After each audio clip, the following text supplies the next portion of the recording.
राजधानी लखनऊ के निजी स्कूल शिक्षा का अधिकार आरटीई अधिनियम का उल्लंघन करने का है, जिसमें करीब 3,000 गरीब बच्चे स्कूल में प्रवेश से वंचित हैं। डीएम लखनऊ के सख्त आदेशों के बावजूद स्कूल मनमानी कर रहे हैं। इस मामले में सिटी मॉन्टेसरी यानी कि सीएमएस स्कूल सबसे आगे है, जिसकी 17 शाखाएं पर नियमों की अनदेखी का आरोप है। सीएमएस के अलावा एमआर जयपुरिया स्कूल, बाल गाइड स्कूल और विश्व भारती स्कूल भी दोषी पाए गए। बेसिक शिक्षा अधिकारी लखनऊ के इन स्कूलों, खासकर सीएमएस की सभी 17 शाखाओं की मान्यता रद्द करने की सिफारिश शिक्षा निदेशालय से की है। अब देखना ये होगा कि सरकार इस पर क्या कदम उठाती है।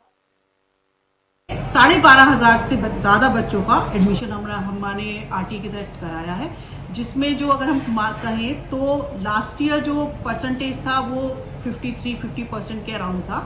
इस बार हमारा 87% से भी अबव हमारा एडमिशन हो गया है। पर कुछ स्कूल अभी भी ऐसे हैं जो एडमिशन्स लेने से आरटी के तहत जो मना कर रहे हैं, तो उनका भी हमने इन रिटर्न हमने उनका मांगा है कि व्हाट आर द रीजंस कि वो नहीं ले रहे हैं। उनके जवाब पर हम from the BSA office each बच्चे का, ईच स्कूल का हम जवाब भिजवा रहे हैं कि क्यों वो इसका रिजेक्ट नहीं कर सकते हैं।